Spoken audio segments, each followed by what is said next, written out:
الحمد لله وكفى وسلام على عباده الذين اصطفى أما بعد فأعوذ بالله من الشيطان الرجيم بسم الله الرحمن الرحيم ما كان محمد أبا أحد من رجالكم ولكن رسول الله وخاتم النبيين وكان الله بكل شيء عليما صدق الله العظيم۔ بزرگان محترم، برادران اسلام اور عزیز نوجوان ساتھیو، اس وقت میں نبی کریم صلی اللہ علیہ وسلم کی سیرت طیبہ کا ایک گوشہ آپ کے سامنے عرض کیا جائے گا کہ نبی اکرم صلی اللہ علیہ وسلم جب دنیا میں تشریف لائے تو اس وقت میں مکہ المکرمہ کے اندر ایک ماحول تھا کہ دیہات وغیرہ کے اندر چھوٹے چھوٹے معصوم بچوں کو لے کر جاتے تھے اور لے جا کر ان کی پرورش کرتے تھے، اور دیہات کی جو زبان تھی وہ زبان اس زمانے میں اچھی اور اصلی مانی جاتی تھی۔ شہر کے اندر مختلف جگہ کے لوگ آتے ہیں، مختلف جگہ کی زبانیں ہوتی ہیں، تو اس میں اصل زبان چھپ جاتی ہے۔ عرب کے لوگ اپنی زبان کی حفاظت کرتے تھے، نسلوں کی حفاظت کرتے تھے۔ نسل ہماری بٹے نہیں، یعنی خاندان کا بڑا لحاظ رکھتے تھے، اور اسی خاندان میں وہ لوگ شادی بیاہ کرتے تھے، اور بہادری کو اپنا شعار بنا رکھا تھا، اور ہر خاندان والا بہادری کے جوہر دکھلاتا تھا۔ ہر آدمی اپنے آپ کو بہادر کہتا تھا اور بہادری کے جوہر دکھلاتا بھی تھا۔ ہم تاریخ کے اوراق جب الٹتے ہیں، تاریخ کے اوراق کو پلٹ کر دیکھتے ہیں تو یہ بات ہمارے سامنے آتی ہے کہ نبی کریم صلی اللہ علیہ وسلم جس خاندان سے تعلق رکھتے تھے، اس خاندان کے اندر بہت بڑے پہلوان ہوا کرتے تھے، بہادر لوگ ہوا کرتے تھے، اور لڑنے کے لیے، مرنے اور مارنے کے لیے سب سے آگے رہا کرتے تھے، اور تعلیم کے نہ ہونے کی وجہ سے وہ مارنے مرنے کے جو جوہر دکھلاتے تھے غلط کاموں پہ، بہادری کے جوہر غلط کاموں پہ دکھاتے تھے، قافلوں کو لوٹ لیتے تھے، کمزوروں کو دباتے تھے۔ اس طرح سے چلتا تھا تعلیم کے نہ ہونے کی وجہ سے۔ جب تعلیم آئی اور نبی اکرم صلی اللہ علیہ وسلم نے بتایا کہ دیکھو تم کو کام یہ کرنے ہیں اور یہ کام چھوڑنے ہیں، تو اس کے بعد وہی بہادری کے جوہر اچھے کاموں میں دکھانے لگے، اور جو کوئی اسلام کے خلاف میں کوئی بات کرتا تو وہ لوگ اس کے لیے لڑنے مرنے مٹنے کے لیے تیار ہوتے تھے، بڑھ جاتے تھے ان سے۔ حضرت ابوبکر رضی اللہ، حضرت عمر فاروق رضی اللہ تعالیٰ عنہ کا ایک واقعہ ہے کہ ایک یہودی اور مسلمان کا قضیہ آیا، اور حضور اکرم صلی اللہ علیہ وسلم نے یہودی کے حق میں فیصلہ فرمایا، اور وہ مسلمان کیا کیا کہ یہودی کے حق میں فیصلہ ہوا ہے، اس لیے حضرت عمر کے تیور بہت مضبوط ہے، اور اسلام کے لیے دیوانہ وار لڑنے والے، اسلام کی محبت ان کے دل میں ہے، اسلام کے خلاف میں کوئی بھی بات سننے کے لیے تیار نہیں ہوتے تھے۔ تو وہ جا کر حضرت عمر سے شکایت کیے، تو اس یہودی نے کہا کہ دیکھیے، پہلے آپ کے پاس آنے سے پہلے ہم محمد صلی اللہ علیہ وسلم کے پاس گئے، حالانکہ وہ مسلمان نہیں ہوا تھا، یہودی، تو حضور نے وہ فیصلہ میرے حق میں کیا ہے۔ تو حضرت عمر کو بڑا غصہ آیا، انہوں نے تلوار منگا کر اس کا کام تمام کیا کہ حضور کے فیصلہ کرنے کے بعد تم میرے پاس فیصلہ کرانے کے لیے آیا، یعنی اتنا غصہ ان کو تھا۔ حضور کی بات پتھر کی لکیر، بس حضور نے جو فرما دیا۔ ایسے لوگ تھے عرب کے سرزمین میں رہنے والے۔ تو یہ حفاظت وہ لوگ اپنے زبان کی اور اپنے نسل کی کیا کرتے تھے۔ تو حضور اکرم صلی اللہ علیہ وسلم کو بھی اس زمانے میں حضرت دائی حلیمہ طائف کے علاقے سے، بنو سعد ایک علاقہ ہے وہاں سے لوگ آئے۔ اب وہاں پر ایک مکان جیسا بنا کے رکھتے ہیں، پتھر کا ہے، پتھر میں کوئی سیمنٹ وغیرہ مٹی بھی لگی ہوئی نہیں، خالی پتھرے جما کے ہیں۔ البتہ وہاں پر ایک قبرستان ہے جس کی باؤنڈری کی ہوئی ہے، وہ قبرستان کے بارے میں ہم کہہ سکتے ہیں کہ قبرستان پکا ہے۔ تو وہاں گئے تو ہمارے ساتھ میں جو صاحب تھے وہ بتائے کہ یہ حضور رہنے والا مکان تھا، فلاں ہے، لیکن اس کے کوئی نہ اندر میں دیکھے تو نہ اس کی بنیاد ہے، کچھ نہیں، خالی پتھرے رکھے ہوئے۔ البتہ ایک باغ تھا وہاں پہ، باغ ہم نے دیکھا اس کو۔ تو حضور اکرم صلی اللہ علیہ وسلم کو لینے کے لیے، یعنی حضور کی نیت سے نہیں آئے تھے، مکے کے اندر جا کر وہاں کے مالدار جو لوگ ہیں ان کے بچوں کو لا کر ان کی پرورش کریں گے، ان کو پالیں گے اور ان کو بڑا کریں گے، ان کو سب چیزیں سکھانے کے بعد جب بڑے ہو جائیں گے تو واپس دے دیں گے ان کو، اور ان ایام کی جو ہم کو مزدوری ملے گی اس سے ہم اپنا گھر کا گزارا کریں گے۔ اس نیت سے جایا کرتے تھے۔ دائی حلیمہ بھی گئی اسی نیت سے، لیکن ان کے پاس میں جو اونٹنی تھی وہ اونٹنی بڑی کمزور تھی، اور ساتھ میں قافلہ ایک ساتھ چل پڑا، اور وہاں سے جب جانے لگے تقریباً 80-90 کلومیٹر 100 کلومیٹر کے آس پاس ہے وہ علاقہ، جب گئے وہاں پر اتنے لمبے یعنی سفر میں دائی حلیمہ کی اونٹنی پیچھے ہو گئی، اور وہ جو سو پہلے ساتھ میں رہنے والے پہنچ گئے ساتھ میں رہنے والے، اور جا کر سب طرف دیکھا، ادھر دیکھا ادھر دیکھا، جو مالدار گھرانہ تھا جن کے پاس پیسے اچھے مل سکتے تھے ان کے بچوں کو لے کر چلے گئے۔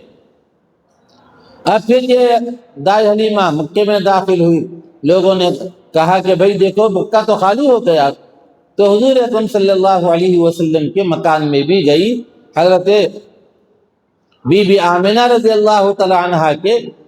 گود میں چھوٹا سا بچہ سرکار دو عالم صلی اللہ علیہ وسلم ہے، تو ان کو لیا، اپنے قریب کیا، اور دیکھا کہ حالات ایسے ہیں کہ ہم کو کچھ بھی نہیں ملے گا کھانے پینے کے لیے، وہ بھی چھوڑ کر وہاں سے واپس ہو گئی۔ جب چھوڑ کر وہاں سے واپس ہو گئی تو پھر جا کر اور گھروں میں دیکھا تو پتا چلا کہ مکے میں کسی گھر میں بھی کوئی بندہ نہیں ہے، چھوٹا بچہ یا بچی ہے نہیں۔ تو انہوں نے آخر میں طے کیا کہ دیکھو ایسا کرو کہ اسی بچے کو لے لیتے ہیں۔ اپنے شوہر سے کہا بچہ بڑا خوبصورت ہے، اس روئے زمین پر اس جیسا خوبصورت بچہ نہ کبھی پہلے پیدا ہوا نہ قیامت تک پیدا ہوگا، اتنے خوبصورت۔ اور اپنے شوہر سے کہا دیکھو جی وہ بچے کو دیکھ کے میں اپنا گزارا کر لوں گی، پیٹ بھرے نہ بھرے کوئی پرواہ نہیں، لیکن گھر میں خوشیاں تو آ جائیں گی اس بچے کی وجہ سے۔ یہ سوچ کر بادر ناخواستہ، مطلب یہ کہ نہ چاہتے ہوئے بھی وہ بچے کو لے کر گئی، اور بچے کو لے کر اوپر بٹھائے۔ بٹھانے کی ترتیب کیا تھی؟ پہلے جو سو دائی حلیمہ جو تھی ان کے شوہر بیٹھے اور حضور کو بٹھائے، پھر جو سو حضرت دائی حلیمہ بیٹھی، لیکن وہ اونٹ نہیں چلتا، آگے نہیں چلتا۔ تو اس وقت میں انہوں نے کیا کیا، بچے کو آگے پیچھے کرنے کے بجائے ایسے ہی چلانے لگے، ایک دم سے بچوں کو آگے کیا تو اونٹ چلنے لگا۔ تو وہ سمجھ گئے کہ بھئی بچے کو تو آگے بٹھانا چاہیے، چنانچہ وہ بچے کو بٹھا کر وہاں سے جو حضور اکرم صلی اللہ علیہ وسلم کا مکان تھا جو باب السلام کے سامنے ہے، وہ مکان سے وہ طائف کی طرف جانا چاہتے تھے، لیکن وہ اونٹنی طائف کی طرف چلنے تیار نہیں، وہاں سے وہ مکے کی طرف حرم کی طرف جا رہی ہے، مسجد حرام کی طرف، کعبے کی طرف۔ بڑی کوشش کی کہ چلو ادھر چلتے ہیں، تو جب نہیں چلنے لگے تو نکیل کو ڈھیلا کر دیا، رسی کو ڈھیلا کر دیا، چنانچہ وہ وہاں سے چلی۔ چلنے کے بعد اس زمانے میں تو زیادہ بڑا نہیں تھا کعبہ اللہ کا، یعنی وہ کعبہ جو ہے وہ تو اتنا ہی تھا، لیکن اطراف کی جو عمارت تھی جس کو مسجد حرام کہا جاتا ہے وہ مسجد اتنی بڑی نہیں تھی۔ چنانچہ وہ اونٹنی اندر گئی، اور لوگ جا کر وہاں پر آزو بازو اپنے جانور وغیرہ باندھتے تھے، باندھ کر وہاں پر نمازیں وغیرہ پڑھا کرتے تھے۔ چنانچہ وہ اونٹنی گئی، جا کر مخصوص قسم کا ایک سجدہ کی وہاں پر، اور سجدہ کرنے کے بعد وہاں سے جھنجھڑی لے کے چل پڑی تیزی کے ساتھ۔ اللہ کا کرنا ایسا ہوا کہ وہ رفتار بڑھ گئی اس کی۔ اب یہ لوگ بھی حیران پریشان کہ بھئی یہ تو نہیں چل رہی تھی، اس کو بڑی مشکل سے چلا چلا کر ہم لے کر آئے، لیکن یہاں تو حال یہ ہے کہ تیزی سے جا رہی ہے۔ چنانچہ انہوں نے کیا کیا، نکیل کو اور ڈھیلا کر دیا، تیزی کے ساتھ جا رہی ہے، جا رہی ہے، جا رہی ہے۔ اور اس کے بعد رفتار اتنی تیز ہو گئی کہ یہ لوگ بھی حیران ہو گئے۔ اسی وقت سے سرکار دو عالم سرور و کون و مکہ تاجدار انبیاء صلی اللہ علیہ وسلم کے جو برکتیں محسوس کرنے لگے، اور آپ دنیا میں جو تشریف لائے اسی رات اور ایک دنیا میں اللہ تعالیٰ نے ایک چیز یہ پیدا کی کہ وہاں روس اور فارس کے جو محلات تھے اس کے اندر زلزلہ آ گیا، وہ ایک دم سے محل ہلنے لگا، تنگورے وغیرہ خوبصورتی کے لیے بنائے تھے پورے گر گئے۔ اور فارس جس کو ایران کہا جاتا ہے، ایران کے اندر ایک بت کدا تھا، ایک مندر تھا، اس میں ایک چراغ جلائے تھے، 1000 سال سے بجھا نہیں تھا۔ بجھنے سے پہلے تیل ڈالتے تھے، گھی وغیرہ جو بھی اس زمانے میں تھا بجھنے سے پہلے ڈال دیتے تھے، وہ چلتا رہتا تھا، جلتا رہتا تھا۔ چنانچہ اس رات وہ بھی بجھ گیا، اور وہ وہاں کا جو پجاری تھا وہ باہر نکل گیا۔ بادشاہ پریشان، سب پریشان، بڑے بڑے پنڈت وغیرہ جو سب کے علماء تھے سب کو بلائے۔ بلانے کے بعد انہوں نے تورات، زبور، انجیل کا جو علم رکھنے والے تھے انہوں نے دیکھ کر کہا کہ دیکھو مکے کی سرزمین میں ایک بندہ پیدا ہونے والا ہے جو آخری رسول ہوگا، اور اس کے آنے کی یہ نشانی معلوم ہوتی ہے، وہ شاید وہ مکے کے اندر آ گئے ہیں۔ چنانچہ وہ چراغ بھی گل ہو گیا جو 1000 سال سے جل رہا تھا۔ تو یہ ادھر ہوا، اور ادھر دائی حلیمہ لے کر جا رہی ہے۔ جاتے جاتے راستے میں وہ قافلہ نظر آنے لگا، جو پہلے چلا تھا وہ پلٹ پلٹ کر دیکھ رہے ہیں کہ دھول اڑاتے ہوئے وہ کون سی سواری آ رہی ہے، اور یہ سمجھ گئے کہ وہ تو میرے قافلے والے ہیں جو پہلے نکل گئے، اور وہ لوگ پلٹ پلٹ کر دیکھ رہے تھے۔ تو قریب آنے کے بعد پہچانا کہ یہ تو دائی حلیمہ آ رہی ہے، جن کی سواری کی رفتار اتنی تیز ہے اور جا رہے ہیں۔ چنانچہ وہ قریب آئے تو انہوں نے کہا دائی حلیمہ سے، اے حلیمہ یہ وہی سواری ہے جو نہیں چل رہی تھی، لاغر قسم کی، جو بالکل بڑی مشکل سے چل رہی تھی؟ ہاں، کہا ہاں وہی سواری ہے، لیکن اس میں سوار بدل گیا ہے۔ سوار کو ہم نے جو بٹھایا تو اس کے بعد سے اس میں نئی جان آئی اور وہ چلنے لگی ہے۔ چنانچہ وہ چلے گئے، اور جانے کے بعد پھر وہاں پہ رہنے لگے۔ تو حضرت دائی حلیمہ بڑی محبت کے ساتھ ان کو اپنے سینے سے لگاتی، دودھ پلاتی، اور میں اصل چیز جو بتانا چاہ رہا تھا وہ آگے اب ہے، وہ کہ اس کے بعد حضرت دائی حلیمہ جب ایک طرف کا دودھ پلاتی تو دوسرے طرف کا بھی دودھ پلانے کی کوشش کرتی، لیکن ایک چھوٹا سا بچہ دائی حلیمہ کا دوسرا تھا، جس کی وجہ سے حضرت نبی کریم صلی اللہ علیہ وسلم دوسرے طرف کا دودھ نہیں پیتے تھے۔ اور چھوٹے جب بالکل دودھ پینے کے زمانے میں یہ سبق دیا، یہ بتایا کہ دیکھو انصاف ہونا چاہیے، ایک طرف کا دودھ میرا حصہ ہے، دوسرے طرف کا دودھ دوسرے بھائی کا حصہ ہے، یہ کہہ کر نہیں پیتے تھے۔ حالانکہ بڑی کوشش کرتی تھی دائی حلیمہ، لیکن آپ نے نہیں پیا، ایک ہی طرف کا دودھ پیا۔ اور دوسری چیز اس وقت میں دائی حلیمہ نے محسوس کیا کہ حضور اکرم صلی اللہ علیہ وسلم چھوٹے ہیں، لیٹے ہوئے ہیں، ہاتھ ہلا رہے، پیر ہلا رہے، پیر ہلانے کی وجہ سے اوپر سے کپڑا ہٹ جاتا تھا، ہٹنے کی وجہ سے آپ رونے لگتے تھے۔ تو اس وقت میں دائی حلیمہ سمجھ جاتی تھی کہ شاید وہ کپڑا سطر کا جو حصہ ہے، وہاں سے گھٹنے کے اوپر کا جو حصہ ہے وہ دکھ رہا ہوگا، اس لیے لڑکا رو رہا ہے۔ چنانچہ وہ دائی حلیمہ بھاگ کر آتی، آ کر کپڑے کو صحیح کرتی تو رونا بند کر دیتی۔ تو حضور اکرم صلی اللہ علیہ وسلم نے اپنے بچپن کے زمانے میں، دودھ پینے کے زمانے میں یہ تعلیم دی کہ کہ حیا پیدا کرو اپنے اندر۔ حیا ان کے اندر اتنی تھی کہ اگر کپڑا ہٹ جاتا تو روتے تھے اور دائی حلیمہ آ کر اڑاتی، یا کبھی ان کی بچی سے کہتی کہ دیکھو ذرا کپڑے صحیح کر دو، تو کپڑے صحیح کرتے تو وہ رونا بند کر دیتے۔ لیکن آج ان کے نام لیوا کہتے ہیں فداہ ابی و امی، میرے ماں باپ آپ پر قربان، لکا مالی فدا، لکا جانی فدا، میرا مال فدا حضور پر، میری جان فدا حضور پر، یہ سب کہتے ہیں لیکن ان کے طریقے پہ چلنے کے لیے تیار نہیں، چڈیاں پہن کے پھر رہے۔ اور یہ گھٹنے کے اوپر کا حصہ دکھانا جائز نہیں ہے کسی کو بھی، نہ تو بمبی کے نیچے کا حصہ، گھٹنے کے اوپر کا حصہ دکھانا جائز نہیں، یہ حرام ہے مرد کے لیے۔ اور عورت کے لیے صرف ہاتھ کی ہتھیلی، چہرہ اور پیر کا نچلا حصہ جو ہے وہ دکھا سکتی ہے، وہ بھی محرم کو، نامحرم کو وہ بھی نہیں دکھا سکتی عورت۔ یہ تعلیم دی گئی ہے ہم کو، لیکن آج اللہ تعالیٰ 4 پیسے کیا دیے نہیں معلوم، وہ پیسے آنے کے بعد اسلام کو چھوڑ کے چڈیاں نکراں پہن کے بڑے ذوق شوق سے پھر رہے، مسجدوں کو بھی جا رہے، مسجدوں میں بھی ویسے جا رہے، ذرا ہوش نہیں ہے، حواس نہیں ہے، سوچ رہے نہیں کہ ہم مسجد میں اللہ کے گھر میں جا رہے ہیں، ستر چھپا ہوا نہیں ہے، اور جو ضروری ہے جس کے بغیر نماز نہیں ہوتی، ستر کا چھپانا فرض ہے، لیکن پھر بھی جو چڈیاں پہن کے دکانوں پہ بیٹھے ہوئے چڈیاں پہن کے اور ادھر ادھر پھر واقعی کو جا رہے چڈیاں۔ ارے اس کے بھی طریقے ہیں، اگر پہننا ہی ہے تو گھٹنے سے نیچے پہنو، تھوڑا سا ایک انچ یعنی ایک بالش نیچے کر لو تاکہ گھٹنا نظر نہ آئے۔ لیکن وہ دوسروں نے پہنا تو آج اس کی نقل کر رہے، اور وہ لوگ ہر چیز کرا رہے ہیں ہم سے لیکن پھر بھی مار رہے۔ انگریز یہودی لوگ جو جو کام کرتے جا رہے، سارے کام ہم لوگ کر رہے، لیکن پھر بھی لوگ جوتے مار رہے،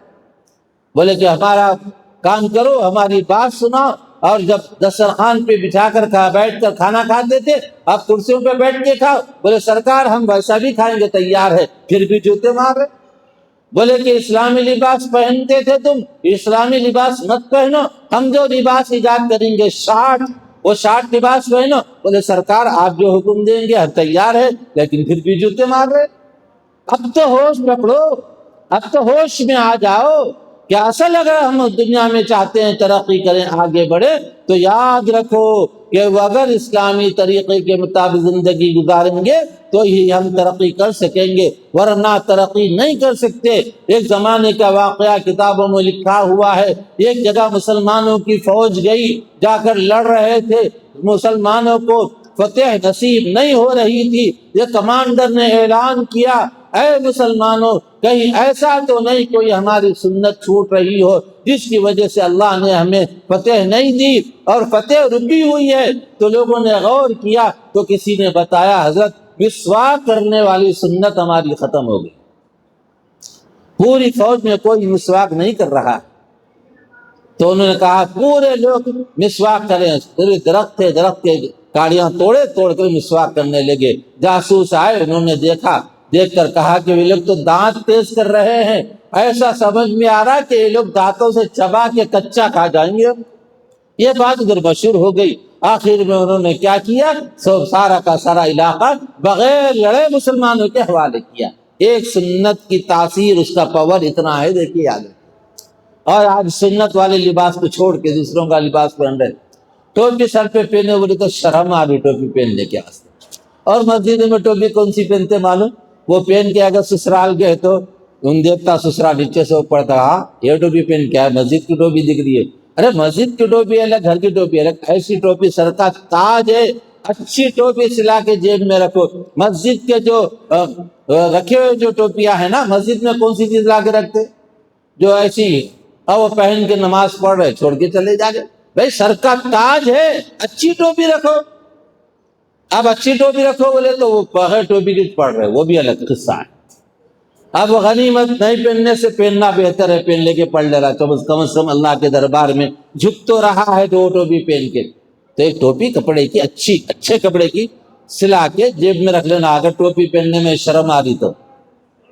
ویسے شرمانے کی ضرورت نہیں ہے۔ دارالعلوم دیوبند کے قریب میں میرٹھ ایک علاقہ ہے، وہاں پر فساد ہوا، مسلمانوں کو مارا جا رہا تھا، ایک مولانا تھے وہاں پہ، ہوشیار قسم کے، انہوں بولے کہ بھئی کیا کرنا، بہت زیادہ مشکل میں پڑے ہوئے، رات وہاں سے ایک آدمی کو بھیجا کر دیوبند کے جتنے دکانات تھے سارے دکانوں میں ٹوپیاں خرید لیے، خرید کے لا کے بولے پورے برٹ کے اندر ٹوپیاں بانٹے۔